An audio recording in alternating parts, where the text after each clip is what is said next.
আসসালামু আলাইকুম। আপনাদের কাছে একটু বিচার দেওয়ার জন্য ভিডিওটা তৈরি করছি। আসিফ নজরুল বিডিআরের যেই সদস্যদের আপনার বিচার চলছিল শেখ হাসিনার সময়ে, প্রায় 7 মাস হতে যাচ্ছে, এখনো পর্যন্ত তারা জেলখানায়। আমরা এই বিডিআর নিয়ে অনেক কথা শুনেছি যে এটা ভারত এসে করিয়েছে, যেসব যারা খুন করেছিল তাদেরকে সরিয়ে দেওয়া হয়েছে, সাদা গাড়িতে করে, কালো অ্যাম্বুলেন্সে করে, নানান কথাবার্তা শুনেছি না আমরা। যদি সেটা সত্যি হয় তাহলে যারা খুন করেছে, আসলে যারা খুনের সাথে, সেই তোরাবালি, তারপরে লেদার লিটন, এদের তো সব ছেড়ে দেওয়া হয়েছে। নানক নাই, আজম নাই, সেলিম নাই, তাপস নাই, কেউ নাই। তো তাদের সব ছেড়ে দেওয়া হয়েছে। রেজানুর আছে, সে কোথায় এখন? কি পলাতক না দেশ থেকে চলে গিয়েছে আমরা জানি না। ওই সময়ে এই যে মইনুল হাসান ইসলাম, মেজর জেনারেল, সে পালায় যাচ্ছিল। তো এরকম কারা কারা আছে এগুলো আমরা সব আগে থেকেই শুনেছি। এবং যেই সৈনিকরা আসল সাক্ষী দিতে চেয়েছে তাদেরকে মেরে ফেলা হয়েছে, গুম করা হয়েছে, তাদেরকেই এই জেলখানায় নিয়ে বন্দি করা হয়েছে। যারা খুন করতে চেয়েছে, যারা খুনের সাথে জড়িত ছিল, তাদের তো সরকার বহু আগেই ভারত পাঠিয়েছে, মেরে ফেলেছে, পালিয়ে যেতে সুযোগ দিয়েছে। নানান এই ইতিহাস আমরা গত 15 বছর ধরেই শুনছি, এগুলো তো জানা, এটা নতুন করে উদ্ঘাটন করার কিছু তো নাই। আসিফ নজরুল 7 মাসে এখন পর্যন্ত এই বিডিআরের যে নিরীহ জওয়ানগুলো, যারা সব সত্য কথা, সত্য সাক্ষী দিয়েছিল, তাদেরকে আসামি বানিয়ে শেখ হাসিনা জেলখানায় রেখেছে। তাদেরকে এখনো আসিফ নজরুল জেলখানায় রাখলো। তাদেরকে জেলখানায় রাখার জন্য আসিফ নজরুল যত ধরনের ষড়যন্ত্র আছে সব কিছুই করছে। আমরা সেই 5 তারিখের পরের এই পর্যন্ত মোট 4টা শুনানি হলো। 4 শুনানিতে সবশেষ জানুয়ারির 8 তারিখে আমরা মনে করেছিলাম 9 তারিখে কিছু একটা হবে, অন্তত কয়েকজনকে ছাড়বে। দেখেন আসিফ নজরুল এই মানে ইন্ডিয়ান রয়ের এই সদস্য কত বড় খারাপ, কত অসভ্য। ওইভাবে পারে নাই। প্রথমবার বলেছে পিপি নিয়োগ হয় নাই, তারপরে বলেছে পিপি প্রস্তুতি নেয় নাই, তারপরে পিপি পুরো রায়ের কপি সব পড়তে পারে নাই। এবার কি বলবে? কিছু তো একটা বলতে হবে। এখন এই ওই যে বক্সিগঞ্জের আপনার যেই কি আলিয়া মাদ্রাসা যেইটা, ওইটার মধ্যে নাটক টাটক সাজায়া, আবার তার মধ্যে আবার স্টুডেন্টদেরকেও এখানে নাটকের অংশ বানিয়েছে। কেউ যায় ঘর পুড়ে দিচ্ছে, কেউই করছে। আরে ভাই, আপনি ওইখানে করেন না বিচার, তাহলে কোথায় করবেন? আপনি জানেন না 9 তারিখে বিডিআর এর শুনানি আছে? জায়গাটা তো ঠিক করে রাখবেন, সেটা ঠিক করেন নাই কেন? একদিন আগে থেকে বিডিআর এর পরিবাররা দেশের বিভিন্ন জায়গা থেকে, গরিব মানুষ এখানে এই শহীদ মিনারে এসে শুয়েছিল, কেউ যাইতে পারে নাই। আসিফ নজরুল শাওনের ঘরে যাইতে পারে, শহীদ মিনারে যাইতে পারে না, গিয়ে একটু বলতে পারে নাই যে আপনারা কোত্থেকে আসছেন, আমরা আপনাদের পাশে আছি, আপনারা তো আমারই দেশের মানুষ, ওকে আপনারা ঘরে ফিরে যান, আমরা দেখছি। আসিফ নজরুল বলার সুযোগ পায় নাই। কুকুরের ছানারা সিনেমা দেখতে যাইতে পারে, এইখানে আসার একজন উপদেষ্টার সময় পায় নাই। এখন হাঙ্গামা যদি লাগাই দেই, এদের তো কষ্ট আছে, তাই না? এদের পরিবারের লোকজন, কেউ মারা গিয়েছে, পঙ্গু হয়ে, বিডিআর এর লোকজনের বর্ণনা শুনি, পা নাড়াতে পারে না, পঙ্গু হয়ে গিয়েছে, হাঁটতে পারে না। কন্ডেম সেলে যারা থাকে তাদের অবস্থা আরো ভয়ঙ্কর। তাইলে এখনো কারারক্ষী জেলখানার ভেতরে, এখনো পর্যন্ত আপনার এই আওয়ামী লীগের, ছাত্রলীগের এই নেত্রী তারা এখন পর্যন্ত বিভিন্ন গুরুত্বপূর্ণ দায়িত্বে আছে। তারা হাসপাতালে, এই কারাগারের ভেতরে নানান ধরনের এই দিয়ে আপনার কি বলে, আওয়ামী লীগের লোকজনকে সুবিধা দিয়ে, যারা শেখ হাসিনার সময় জেলখানায় গিয়েছে, এই কি বলে আইসিটি অ্যাক্টে যারা মামলাতে গিয়েছে, তাদের উপরে নির্যাতন চলছে, তাদেরকে নানান সুযোগ সুবিধা দেওয়া হচ্ছে না। আর আওয়ামী লীগে যারা যাচ্ছে তাদেরকে সব ধরনের বাসার থেকে খাবার টাবার সব কিছু চলছে। এইভাবে এখনো পর্যন্ত জেলখানা চলছে। তো এই মানুষগুলোর পরিবারের তো কষ্ট আছে, তাই না? এদের তো দেয়ালে পিঠ থেকে গিয়েছে। তাদের জন্য 9 তারিখে এইভাবে ধোকা দিল আসিফ নজরুল। তো 9 তারিখে আপনি আলিয়া মাদ্রাসার এখানে করবেন না, বক্সিগঞ্জে করবেন না, কোথায় করবেন? কোন একটা জায়গায় আপনি আগে থেকে সেটা ঠিক করে রাখা উচিত ছিল, করেন নাই। পরশু দিনের ঘটনা বলি আপনাদেরকে, বিডিআর হত্যাকাণ্ড নিয়ে একটা কমিশন তৈরি করা হয়েছে না? এই পর্যন্ত আরো একটা কমিশন আছে, কিন্তু গুম কমিশনের যেসব চেয়ারম্যান, তাকে হচ্ছে আপনার অ্যাপিলেট ডিভিশনের আপনার বিচারকের দেওয়া হয়েছে, পদমর্যাদা দেওয়া হয়েছে, আর সদস্যদেরকে হাইকোর্ট ডিভিশনের এই বিভাগের আপনার বিচারকের পদমর্যাদা দেওয়া হয়েছে। এখন পরশু দিনের মিটিংয়ে এই যে সদস্য যে কজন ছিল, সেখানে এই মেজর জেনারেল ফজলুর রহমান সাহেবও ছিলেন। ফজলুর রহমান সাহেব ওই দিনের মিটিংয়ে নাকি খুবই চুপচাপ ছিলেন, তিনি কোনো কথা বলেন নাই। জানি না কেন কথা বলেন নাই। সদস্যরা সবাই দাবি করেছে তাদেরকে যেন ওই মর্যাদাটা দেয়া হয়। সেখানে বিশেষ করে স্বরাষ্ট্র সচিব, আরো কয়েকজন আমলা ছিল, তারা তাদেরকে বলেছেন যে না, আপনাদের এত পদমর্যাদা লাগবে কেন, আপনারা কাজ শুরু করেন। পদমর্যাদা এই জন্যই লাগবে, তারা চাইলেই একজনের বিরুদ্ধে সমন জারি করতে পারবে, তারা চাইলেই একজনকে জিজ্ঞাসাবাদ করতে, চাইলেই একজনকে আটক করার এই আদেশ দিতে পারবে। এই জন্য লাগবে, তাদের গাড়ি থাকবে, তাদের সিকিউরিটি থাকবে, তাদের সাথে গানম্যান থাকবে, এই জন্য তাদেরকে ওই পদমর্যাদা দিতে হবে। এটা দিতে চাচ্ছে না। আপনাদের নিশ্চয়ই মনে আছে, এই বিডিআর হত্যাকাণ্ড নিয়ে কমিশনই করতে চাচ্ছিল না।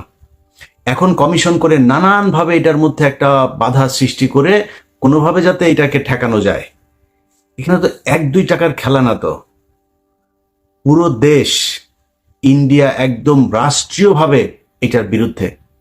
আর আসিফ নজরুল কাদের প্রোডাক্ট, সেই প্রথম আলো, ডেইলি স্টারের, সেগুলো তো আমরা সবাই জানি। এগুলো এখন করা হচ্ছে নানানভাবে। বিডিআর এর সাংবাদিক বিভিন্ন মিডিয়ার মাধ্যমে এই বিডিআর হত্যাকাণ্ড নিয়ে একটা ধূম্রজাল তৈরি করার পায়তারা করা হচ্ছে। তো এইভাবে আসিফ নজরুল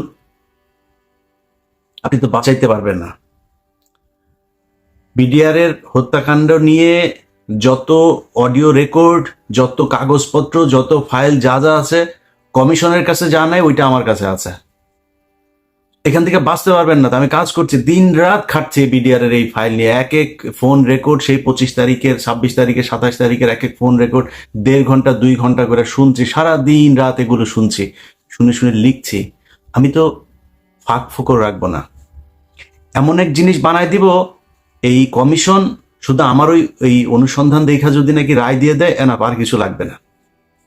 আসিফ নজরুল আপনি যত টাকাই খান, যাই করেন, যেমনি চান, এটা বাঁচাইতে পারবেন না।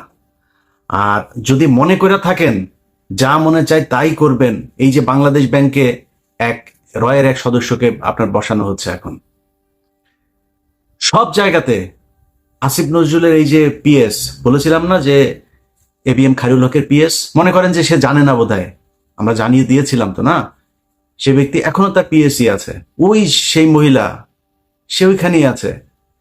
সচিব আইন মন্ত্রণালয় মানে পুরো চালাচ্ছে হচ্ছে আওয়ামী লীগের লোকজন। যে কারণেই গাজীপুরের সবশেষ কনস্টেবলকে আপনার অবকাশকালীন এই আপনার বিচারক হয়েও সে আপনার ইয়ে করছে, কি বলে, এই মানে কনস্টেবলকে আপনার দিল, জামিন দিল। কেন জামিন দিল? কারণ ওই যে নিজের দলের লোক, দাদাদের দেশ থেকে ফোন করা হয়, এটা করো, এটা করে দাও, তার ওএসডি করা হয়েছে। কেন ওএসডি করতে হবে কেন? এখন আবার আইন দেখাইতে পারে যে না, জজ সাহেবের চাইলেই এই করা যায় না, ওই করা যায় না। এত আইন দেখায় তো আপনারা ক্ষমতায় আসেন নাই, তাই না? আপনারা কেউ জিজ্ঞেস করে নাই তো? ওরে বিচার করলে, ওরে গ্রেপ্তার করলে কেউ আপনারা তো এসে জিজ্ঞেস করতো না যে ভাই এটা করলেন কেন, করেন নাই। যাই হোক, আসিফ নজরুল, প্রথম আলো, ডেইলি স্টার মিলে এই বিডিআর হত্যাকাণ্ড এটাকে ধামাচাপা দেওয়ার চেষ্টা চালিয়ে যাচ্ছে এখন পর্যন্ত। বিডিআর এর পরিবারগুলোকে নানাভাবে হুমকি দেওয়া হচ্ছে ডিজিএফআই, এনএসআই থেকে। তাদের কিছু কিছু ডিজিএফআই, এনএসআই কর্মকর্তার ফোন রেকর্ডও তাদের কাছে আছে। তো এগুলো করে করে এই বিচারটাকে বন্ধ করার জন্য পায়তারা করা হচ্ছে।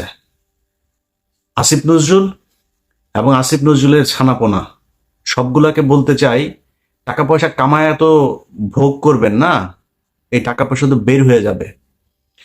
অনেক আমাদের প্রিয় উপদেষ্টার বাবা পর্যন্ত গিয়া চাঁদাবাজি করছে, সেই ফোন রেকর্ডও আছে।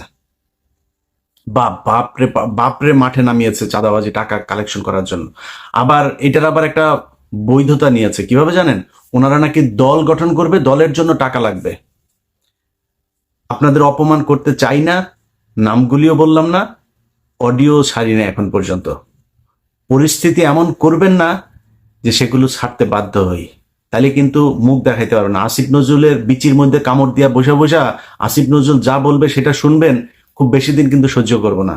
খুব ভালোবাসি, খুব স্নেহ করি, অতএব একটু হিসাব করে চলতে হবে। আপনাদের কাছ থেকে কোনো তদবির করতে যাই নাই যে ভাই আমার ওই লোকের সারাই দেন, এই লোকের সারাই দেন, এগুলো করতে যাই নাই। আপনাদের কাছে দেশটা যেই কারণে স্বাধীন হয়েছে সেইটা চেয়েছি। প্রধান কাজ বিডিআর এর জওয়ানদেরকে ছাড়তে হবে। আসিফ নজরুল এই বিডিআর এর পরিবারের সাথে যেই শয়তানি করেছেন না, বিডিআর পরিবারে যদি উস্কানি দেই না, আপনার গদি বাঁচাইতে পারবেন না। এরকম কোন পরিস্থিতি তৈরি করেন না যাতে প্রধান উপদেষ্টার বাড়ির ওইখানে যায় হাউকাউ করে। ওখানে কি করবেন? গোলাগুলি করবেন, করবেন, লাঠালাঠি করবেন, করে মারে ফেলবেন। এখন তো সেই দিন নাই যে গুলি করে মারে ফেলবেন, লাঠি মাটি মারবেন। ওরা লাঠি টাঠি খাইতে রাজি আছে। আমি চুপ করে রেখেছি, তাই চুপ আছে। সো এদের কষ্ট কিন্তু আমি নিতে পারবো না। মানে আমার ওদের যে কষ্টটা, সেই কষ্টটা ওরাই বুঝে কেমন লাগে আমি জানি না, আমি বুঝতে পারবো না ওইটা। সো ওদের যে কষ্টটা ওটা অনুমান করতে পারি। ওদের কথাবার্তা শুনলে বুঝি যে কত আগুন জ্বলছে। ছোট বাচ্চা, 6 মাস বয়স, সেই বাচ্চা এখন বিয়ে করছে, এখন পর্যন্ত মানে করতে পারে নাই, কি বলে, বাবার মুখ দেখে নাই। 15 বছর বয়স, বুঝেন? একটু 2 দিন পরে বিয়ে করার বয়স হয়ে যাবে। অনার্স মাস্টার্স করছে যেই ছেলে আপনার ক্লাস 3, 4, 5-এ পড়েছে, সে এখন পর্যন্ত বাবার বুকে বুক মিলায় তারপরে জড়ায় ধরতে পারে নাই। সো এদের কিন্তু কষ্ট আছে, হ্যাঁ, মাথায় রেখেন। আপনি বিডিআর বিদ্রোহের এই নাম দিয়া বিডিআর হত্যাকাণ্ডকে বাঁচানোর চেষ্টা করবেন, এই সুযোগ আপনাকে দেওয়া হবে না। কারণ ওইটা যদি আপনি বন্ধ করতে চান, কমিশন দিয়েও যদি বন্ধ করাইতে চান, আমারে মায়েরা ফেলতে হবে। এইটা ছাড়া করতে পারবে না কিছু। যাই হোক, আগে ভাগে বলে রাখলাম, খুব সাবধানে। বিডিআর এর এই বিষয় নিয়ে কোনো ধরনের ধানাই ফানাই এটা বাংলাদেশের মানুষ মেনে নেবে না। কারণ এইটার সাথে এই দেশের এই বিডিআর এর অস্তিত্ব জড়িত, সেনাবাহিনীর অস্তিত্ব, এই দেশের অস্তিত্ব জড়িত। দেখছেন না এখন চারিদিকে বর্ডারে বিডিআর এর অফিসাররা, সেনাবাহিনী আর বিডিআর মিলে কিভাবে বিএসএফ এর সাথে ফাইট করছে। সারা দেশের মানুষ প্রয়োজনে ট্রেনিং নিয়ে তারপরে বিএসএফ এর সাথে দাঁড়াবে। ভারতের সাথে বাংলাদেশের মানুষ কোনোভাবে কোনো কিছুতে সমঝোতা করতে রাজি না। এদেশের মানুষ যুদ্ধ করবে, মরে যাবে।